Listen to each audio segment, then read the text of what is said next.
Hello and most welcome to 1181 of the Heidegger series, and we will continue as of the last three lectures this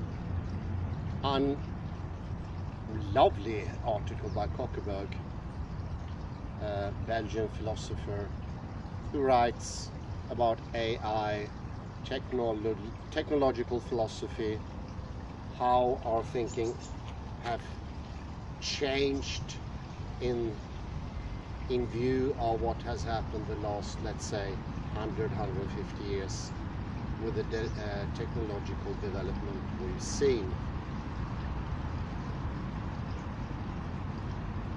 And how I would say we lost our direct connection to doing, so we lose our connection to active thinking, if you want, or thinking that matters, or decisive thinking, maybe that's the best word.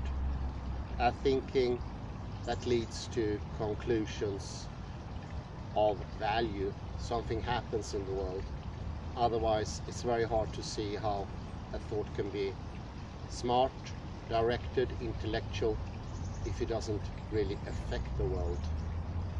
Thereby, one would imply that thinking is not of the world and reinforce this rather venomous circle.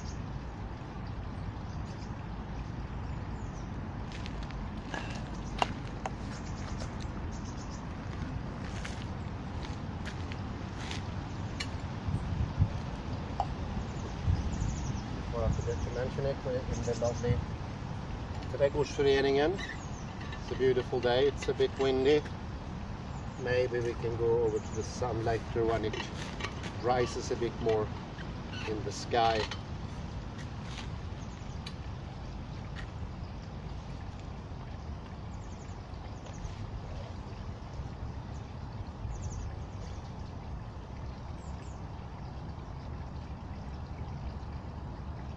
And we were just going to get into Dewey, the American philosopher, and for all you who know Frederick Matthias Alexander, that's the philosopher that he was in contact with.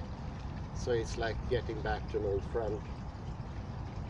I also really like the writing style of Dewey.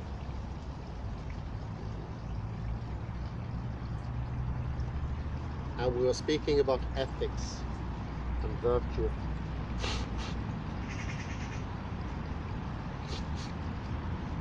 Coeckelbergh called that ethic virtue, or virtue ethic. So in skillful behavior we can also develop skills in ethical behavior. It is not something that pops out of the air, it is something we in interaction with the world develop skillfully, directedly, intentionally, every day, every week, every month. This is development, and here something happens. 5.2 Ethical expertise. Dreyfus contra Dewey. In this interpretation of virtue in terms of know-how is in line with Dreyfus's own phenomenology of ethical expertise. But he takes distance from Dewey. In a paper with his brother from 1991, he repeats the account of skill acquisition, but then draws out the implications for ethical expertise, insofar as ethical comportment is a form of expertise. The Dreyfus brothers argue it has the same developmental structure. As a child, we learn moral rules, but rules and maxims are for beginners in moral development. ethical experts do it differently. With enough experience, the ethical expert would learn to tell the truth or lie, depending on the situation, without appeal to rules or maxim.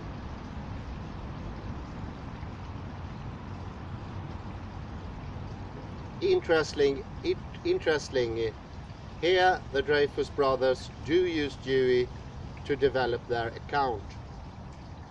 They endorse Dewey for saying that ethical comportment is spontaneous, involving an immediate reaction.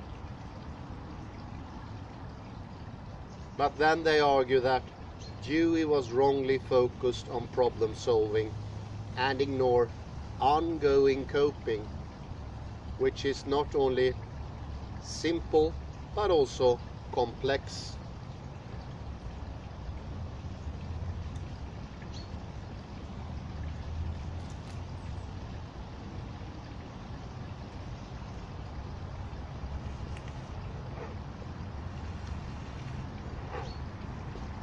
According to Dreyfus, as experts we can respond to complex situations without deliberation.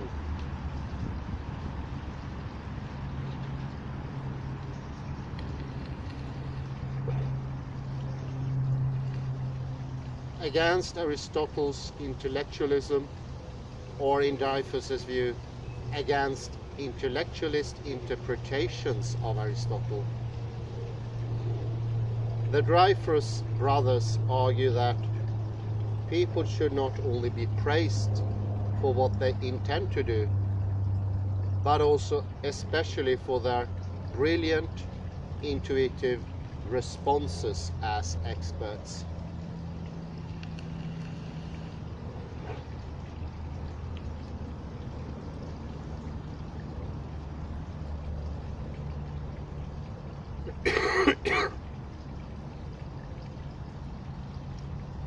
Virtue then is spontaneous.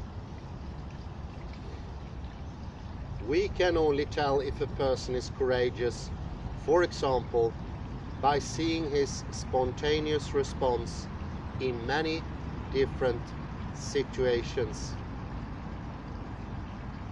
For Dreyfus, no practical reasoning is necessary. Principle can even hinder good ethical responses. An ethical expert, when confronted with cases of lifeboat morality, may have to fall back on ethical principles. But since principles are unable to produce expert behavior, it should be no surprise if falling back on them produces inferior responses. The resulting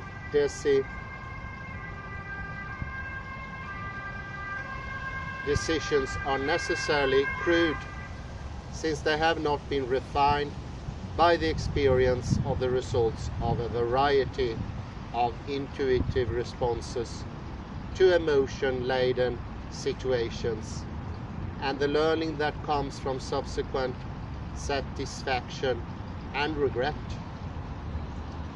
Therefore, in familiar but problematic situations, rather than standing back and applying abstract principles, the expert deliberates about appropriateness of his intuitions.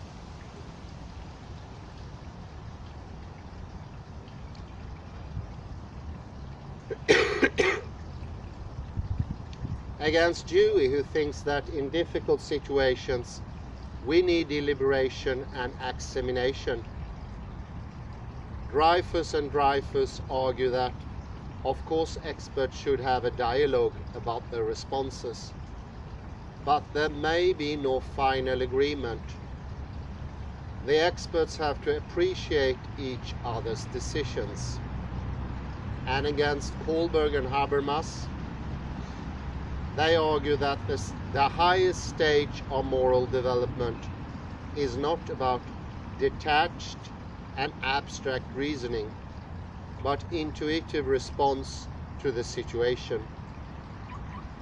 They write, if being good means being able to learn from experience and use what one has learned so as to respond more appropriately to the demands of others in the concrete situations, the highest form of ethical comportment consists in being able to stay involved and to refine one's intuitions.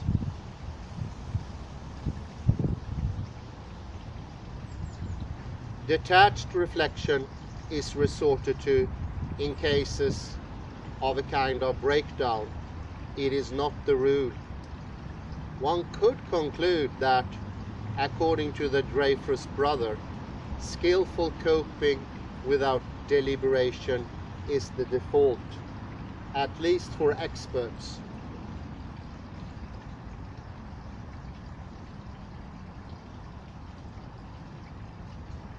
Dreyfus and Dewey might actually be closer than presented here.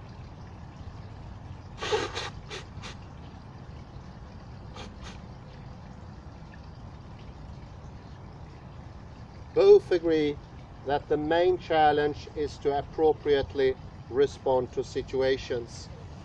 Both may also agree that emotions and intuitions play a role. Dewey also criticized abstract principles and detached reasoning. Principles are tools to cope with a situation. Dreyfus could have arrived at a less extreme view if he recognized that, like other tools, principles and reasoning can help us to skillfully and expertly cope with ethically challenging situations, especially in social context. These tools may not be sufficient, and it may well be that before, during, and after the decision, the expert cannot entirely render her decision process and the knowledge basis of this decision process transparent. But talking with others and the use of principles may help, like other tools may help. If Dreyfus would have recognized that language, concepts, etc. are also a kind of tools, he could have held the view that deliberation is perhaps not necessary, but helpful as one of the tools we have. He could have arrived at the more moderate view that moral experts at the highest stage of development, when faced with a problem in a social context, often masterly know how to combine various tools and types of knowledge, including intuition, emotions, principles, discourse, etc., without being able to fully explain themselves afterwards, but with being able to have a meaningful conversation with others about their decision. Perhaps the final aim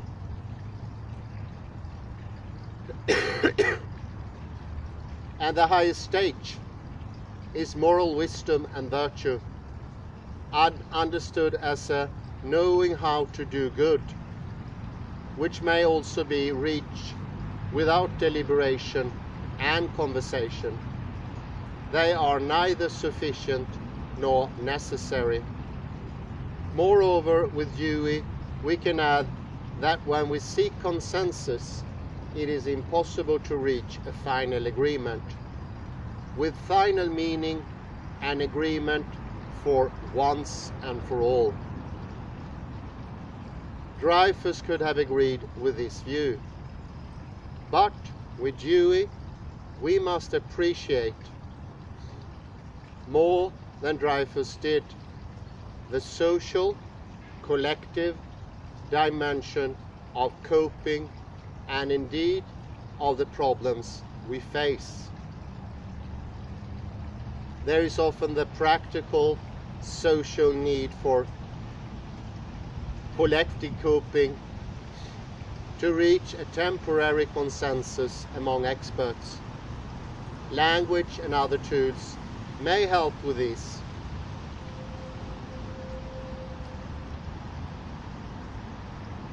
If skilled engagement and craft work are good, what does that imply for contemporary technologies? Next to implications for a conception of virtue and moral development, Dreyfus's work also contains a particular view of the good life, especially the good life in the context of modernity. Dreyfus does not only make a descriptive claim about knowledge and skill, we can also discern in this work the normative claim that skilled engagement itself is something good, that particular technological practices, craft work especially, are ethically good in several ways.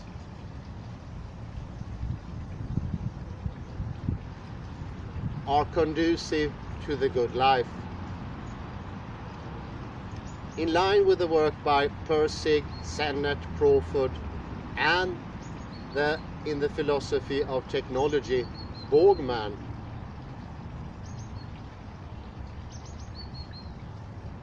Dreyfus thought that there is something special about skilled engagement that makes it good in itself, and that helps us to cope with the nihilist tendencies in modern culture. Now this claim, which by itself has a lot to say for it, is not necessarily right in its evaluation of modernity, and can lead to a conservative and pessimistic position with regard to new technologies. This seems the direction Dreyfus took, for example, in his book with Kelly. According to Dreyfus and Kelly, our modern self-understanding has left us with a meaningless world. In response to this nihilistic condition, they argue that we must re-enchant the world by seeing that the gods are there, polytheism, that there is the sacred, and that there are still Greek-style heroes, for example, in sport. But they also propose craft work and its skilled activity as a response to alienation and nihilism.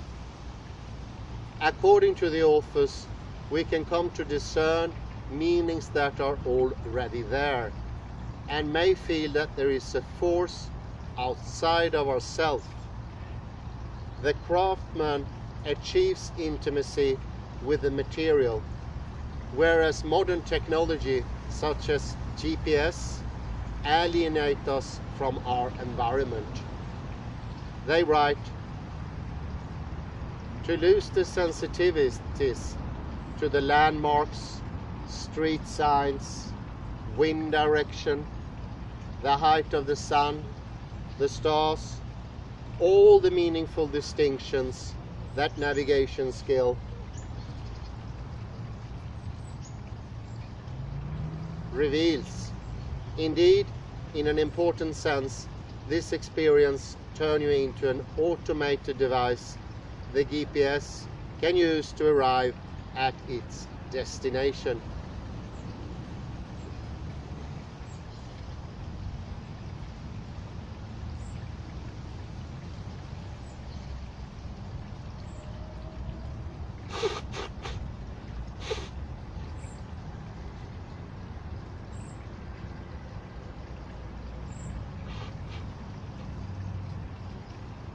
While I agree with the authors on the value of skilled activity, even on the potentially alienating aspect of technologies such as GPS,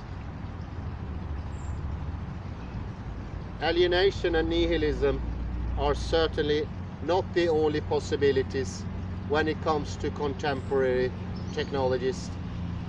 First, the world is a lot less disenchanted than Dreyfus and Kelly suppose. Consider, for instance, how much wonder there is in contemporary science and technology, and how romanticism and technologies are still entangled. More generally, it's highly doubtful if we found ourselves in the nihilistic situation Dreyfus and Kelly described. We always find and create meanings, also in our daily coping with and through technologies. Second, even if there is still alienation due to technologies, new technologies are not only a problem, they may also be part of the solution. Different technologies and uses are possible. As post-phenomenology reminds us, and as I have argued using Wittgenstein, technologies are ambiguous and multi-stable in the sense that they are always technologies in use. The same artifact has different meanings depending on use and context. This has implications for thinking about technology and virtue. In my work on skill, technology and virtue, I have proposed a more constructive approach than Heidegger and Dreyfus.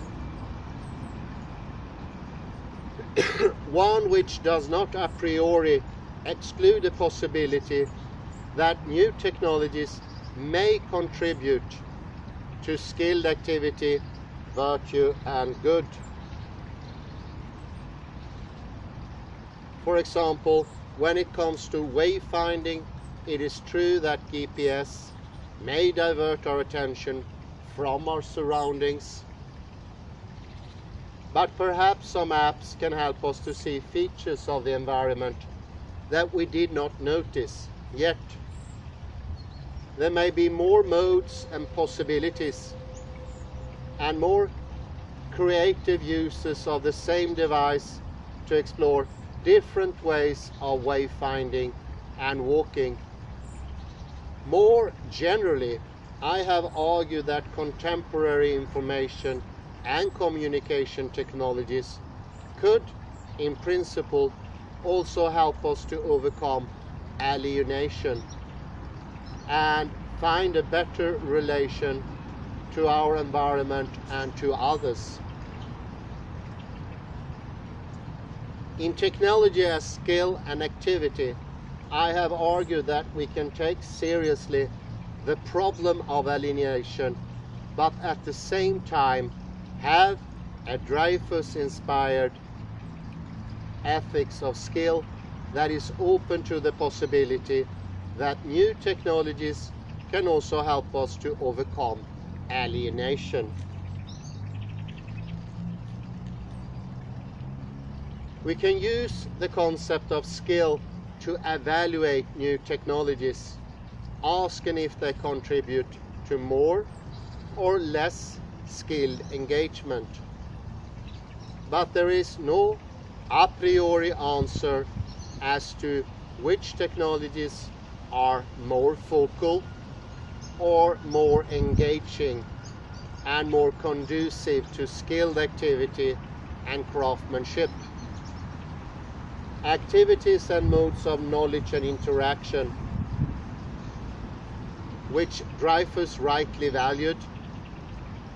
What matters then is not what technology is, as sometimes suggested in Dreyfus's late Heideggerian approach to the new technologies, but rather what kind of skills activities are promoted and supported by specific technologies, by a particular technology in use.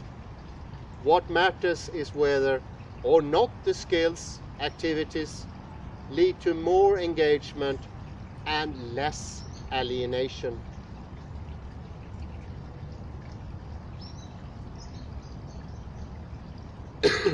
Thus, new technologies are far more ambiguous with regard to skill engagement than Dreyfus suggests.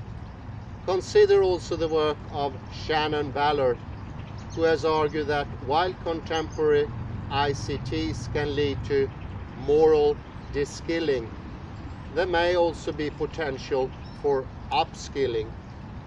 Recently, she called for a technomoral virtue ethic. These interpretations of the relation between technology, skill, and virtue suggest that it is possible to talk about virtue and skill in a way that is critical of contemporary technologies, but also takes a more constructive and hopeful approach. Perhaps there often is, but there does not need to be, an opposition between the cultivation of virtue and the development of advanced technologies. Consider again the use of electronic technologies in healthcare.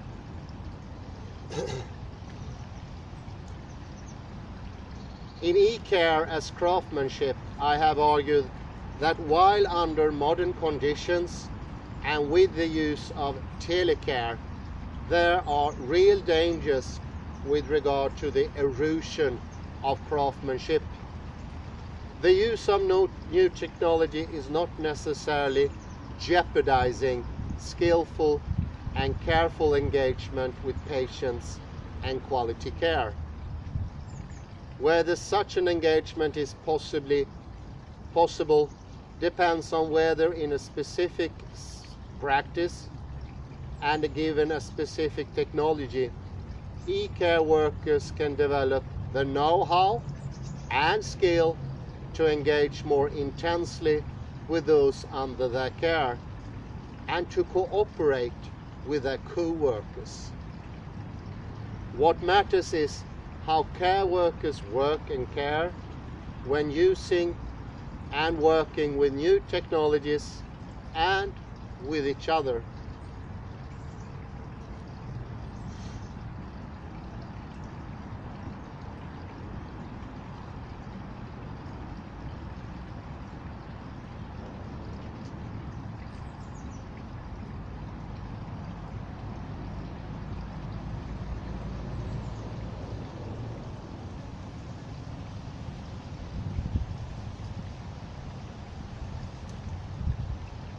Hence, craftsmanship in e-care is possible. For example, when telecare technologies are used as a complement rather than the replacement of care workers,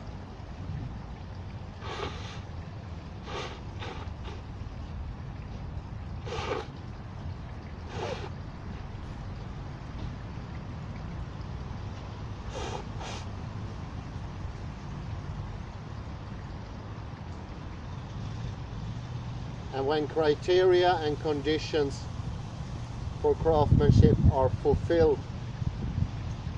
Another way of putting this is, again, to say that good healthcare is not about the technologies as such. Good healthcare is in the how. The challenge is to design and use technologies in such a way that more engaged and careful ways of doing and knowing how are promoted.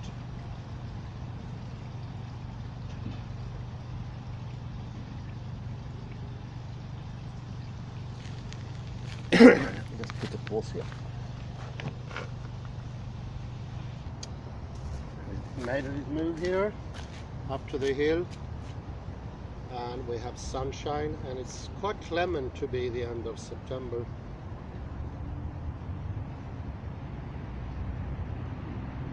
Do the last part here of Coeckelbergh and then Zuhanden.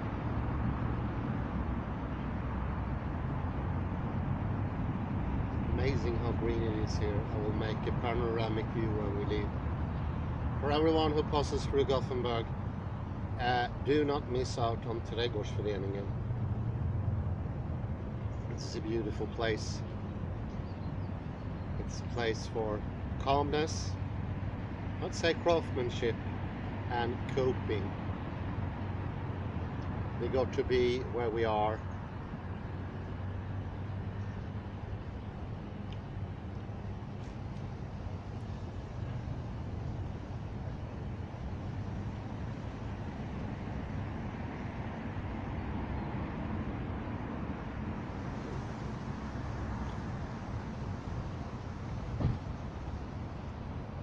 The social and political dimension of virtue and craftsmanship. Dew and McIntyre. As I already suggested, craftsmanship also has a social dimension. It is not only a kind of technological skill, it is also about doing things together, sharing good, and indeed the skill to work and relate to others. But this social dimension is not always present in views of craftsmanship, skill and virtue. Often the emphasis is on the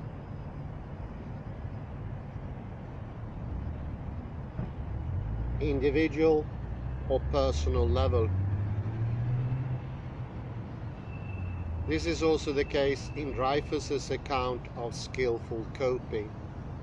As I propose, the social dimension could be developed by bringing in a pragmatist conception of habit and other concepts that help us to understand the social and public dimension of skill, engagement and virtue.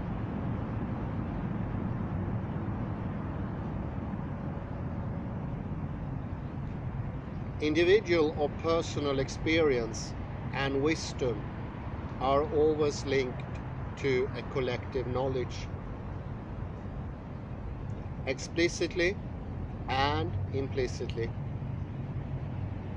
If virtue and the highest stage of moral development are a matter of skillful coping, as Dreyfus argued, then this skillful coping should not only be conceptualized in terms of individual knowledge. Dewey's pragmatism or the social sciences could help Dreyfus-inspired philosophers to further work on this problem. Another interesting source may be McIntyre, who is acknowledged by Dreyfus but not fully used. His conception of practice as a social and historically situated activity that enables participants to attain goods internal to the practice and achieve excellence and virtue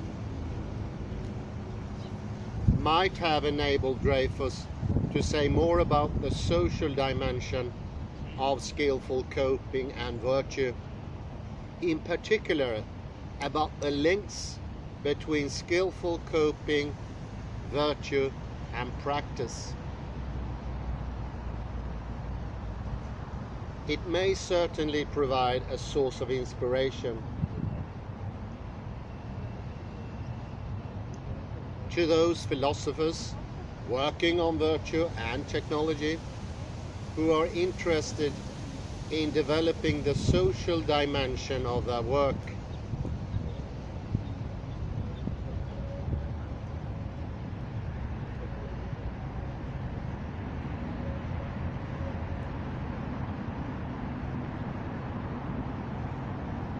there's a parenthesis there that's quite interesting. Note also that MacIntyre, Dewey, and the later Wittgenstein are in agreement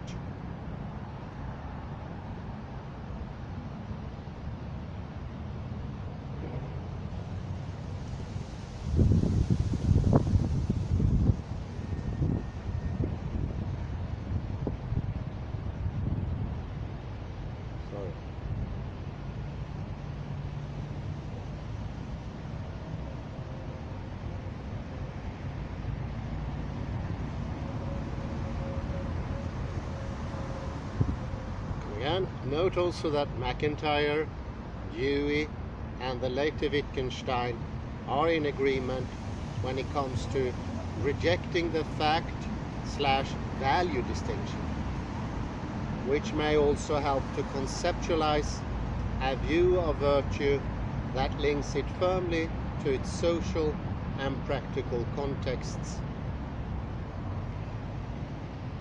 However, I will not further elaborate this point here.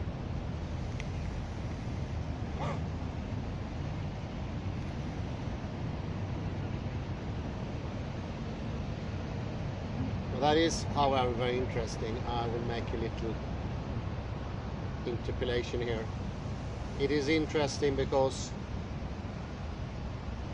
in contrast to the normal thinking, there is a huge difference between fact and value. They are of different worlds.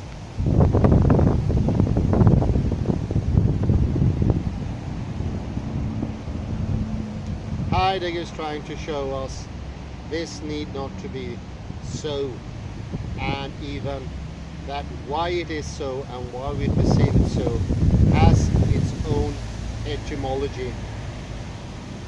It is not something to be cut in stone, and it's more than enough just to open it up, to expose it, to lay it in open, and then we see that we made a mistake, or as Heidegger often puts it, amnesia. We have forgotten the important question, and that is the why question. Why brings value and ethics together in a most elegant way.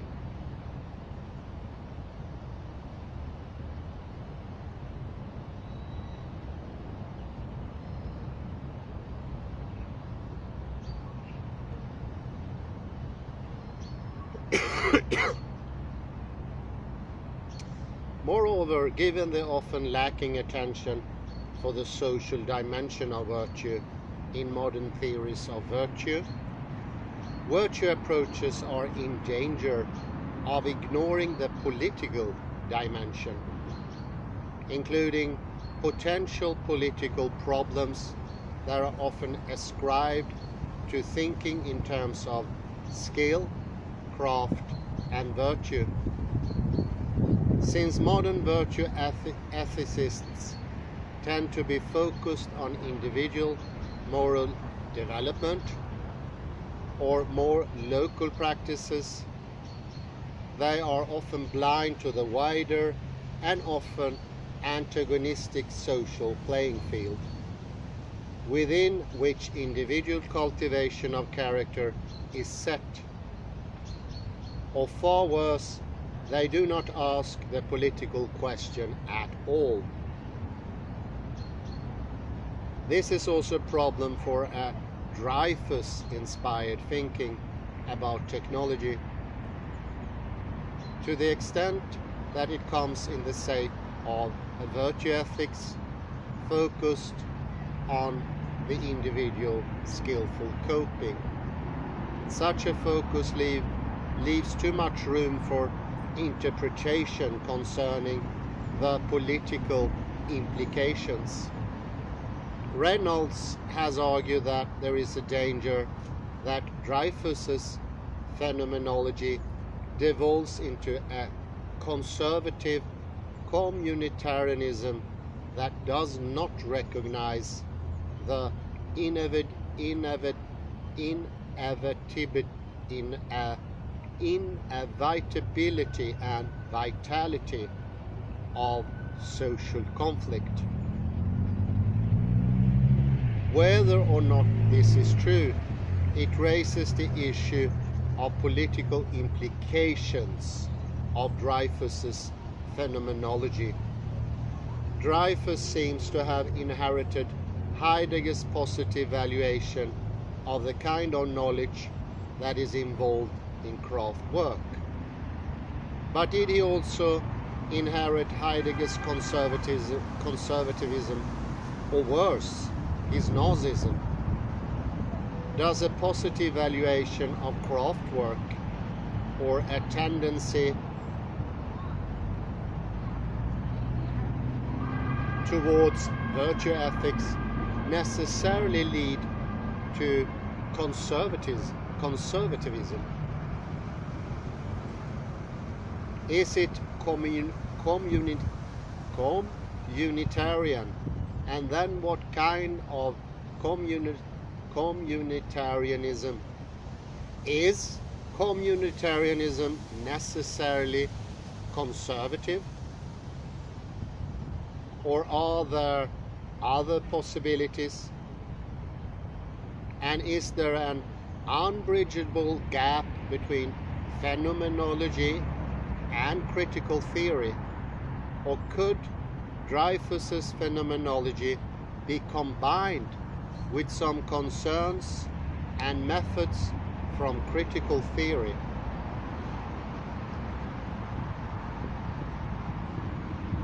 Reading Dreyfus's work, I do not see indications in the direction of conservatism, let alone Nazism. And I don't see why his thinking would necessarily lead into that direction. There is conservatism regarding technology, perhaps, but this does not necessarily imply social and political conservatism. However, these questions deserve further discussion, also in the light of contemporary debates about Heidegger's political sympathies. Since as I have argued, Dreyfus's thinking has insufficiently engaged with the problem of the social, and since it has never been fully developed in terms of its social and political implications, it remains somewhat vulnerable to typical anti-Heideggerian criticism.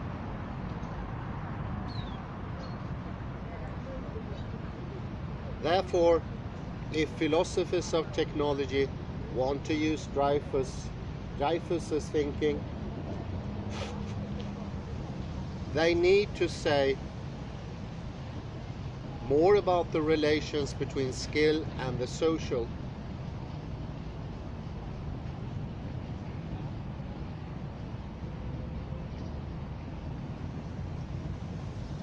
And explicitly reflect on the normative and political directions this may take them.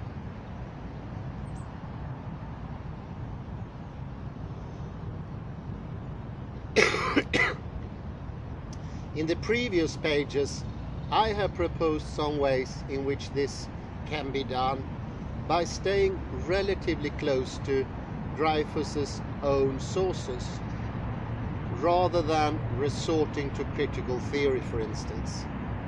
In particular, I have suggested that using and combining Wittgenstein and Dewey has a lot of potential to say more about the social in relation to the phenomenology of skillful coping. More generally, more work is needed to develop these thoughts about how Wittgenstein, Dewey and Dreyfus can be combined to conceptualize and discuss virtue and its social dimension. This project requires, among other things, further engagement with Wittgenstein's work and its interpreters, and a more elaborate discussion of both convergences and tensions between these thinkers. Here I have limited myself to offering some signposts in this direction and to exploring some potential implications for philosophy of technology.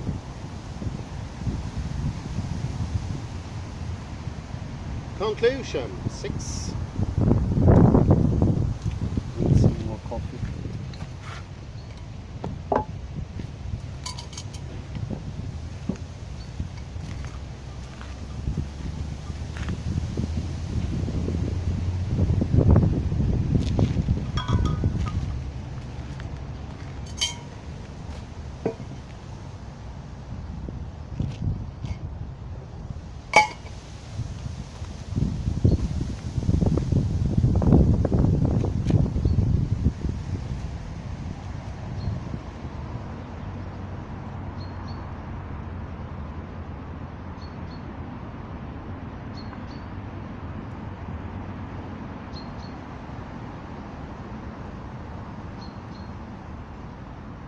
For thinking about technology, Dreyfus's account of skilled coping is and remains a valuable source, especially for those who are, like Dreyfus, interested in using Heidegger, Merleau-Ponty, and the later Wittgenstein to better understand the knowledge and experience involved in the use of tools,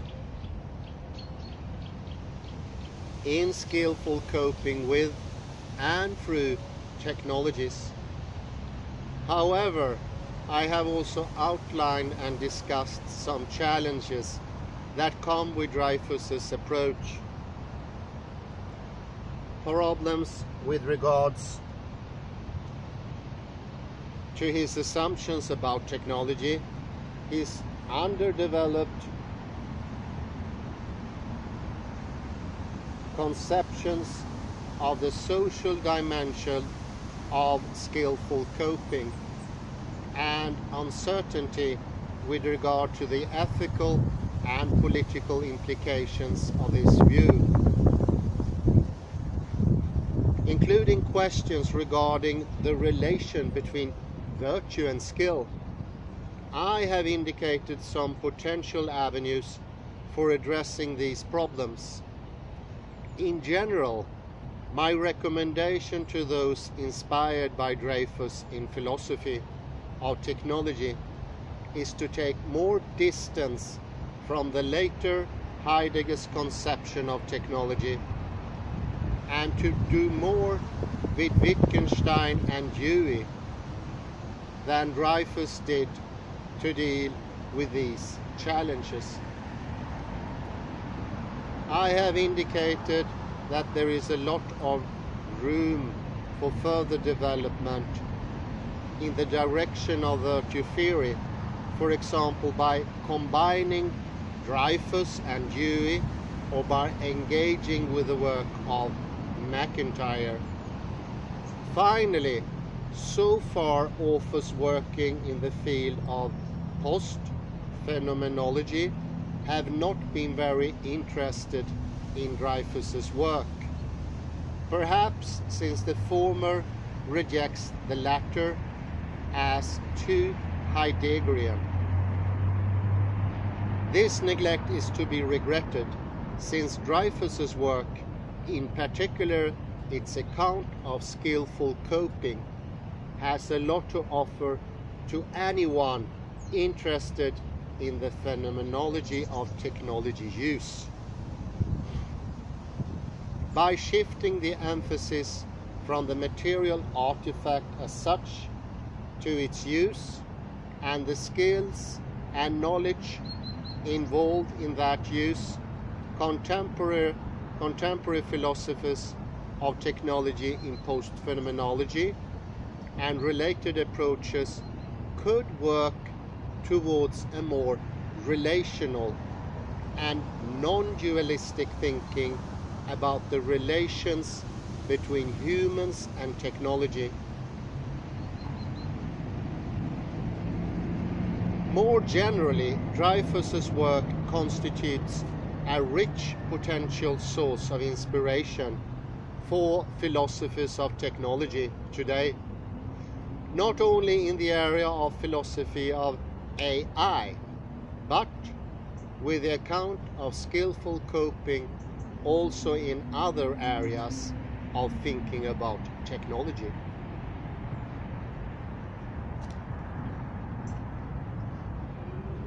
It is especially of interest to philosophers who aim to be sensitive to the phenomenology of living with technologies, to human experience with technologies.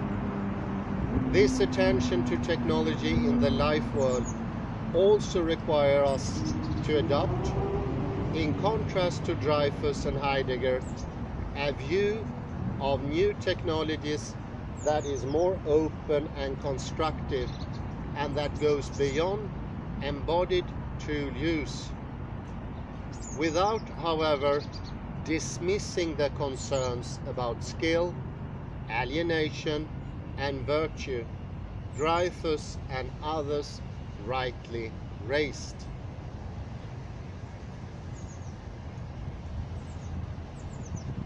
This could help philosophy of technology to further develop thinking about the phenomenological and ethical implications of artificial intelligence, not in the abstract, but in use, as it is becoming part of our life world, and indeed of our skill practices and our coping.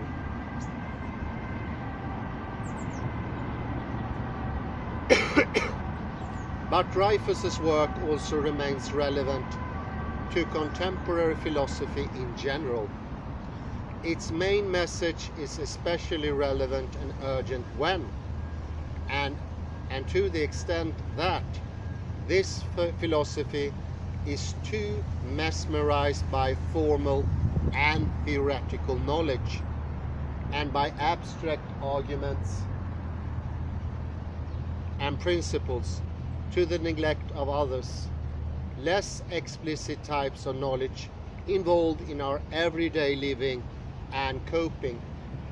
Together with other key 20th century philosophers, Dreyfus successfully criticized the idea that we can separate mind and thinking from bodies and living people. If that were possible, we would not miss Dreyfus's voice here and now. The writings and other memory technologies we would have to do the job of representing and preserving his thinking. But as Dreyfus taught generations of philosophers by means of his teaching and writings, neither thinking nor human beings can be reduced to what can be represented.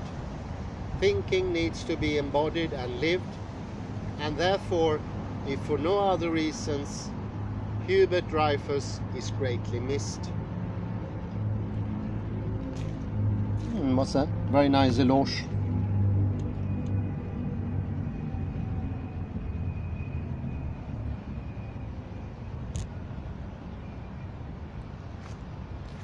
It is a recapitulation, oddly enough, of what Ian McGilchrist says. Not only representations, but this is in a more encompassing, more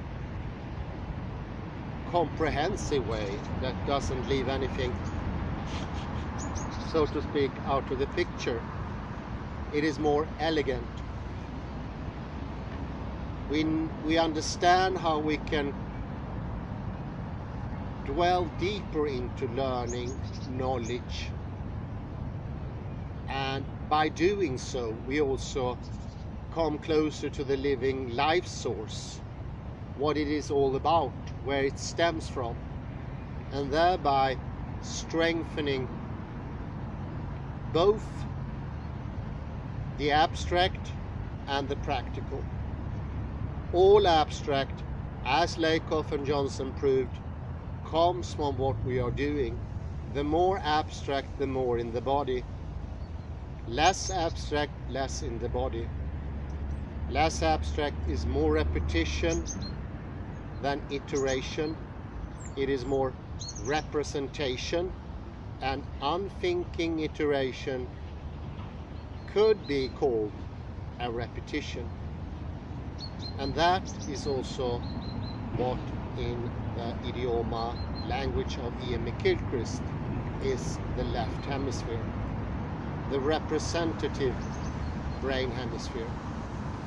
Coeckelbergh, Dreyfus, Heidegger, Wittgenstein are not talking about brain hemispheres. They're talking about forgetfulness in Heidegger's view, misunderstanding in Wittgenstein, and Dreyfus seem to be pointing to more skilled everyday behavior lead to more ethical, very important, ethical and virtuous action. And this is also close to Ian McGilchrist, who says that a specific attitude, mode or Stimmung is classical physics and the left hemisphere. It's a detached, almost robotic, unnatural way of being towards the world, and it's embodied. It is fixated, it is narrow, it is not opening up to the things around you. You see the connection here? You don't go into the world, you don't handle the things with care and precision and likeliness. Then you don't care about anything, or you care less about anything. Other people, things, your environment, yourself actually also. So it furthers the understanding of Ian McGilchrist as well. I think I'll put a stop there and say thank you very much.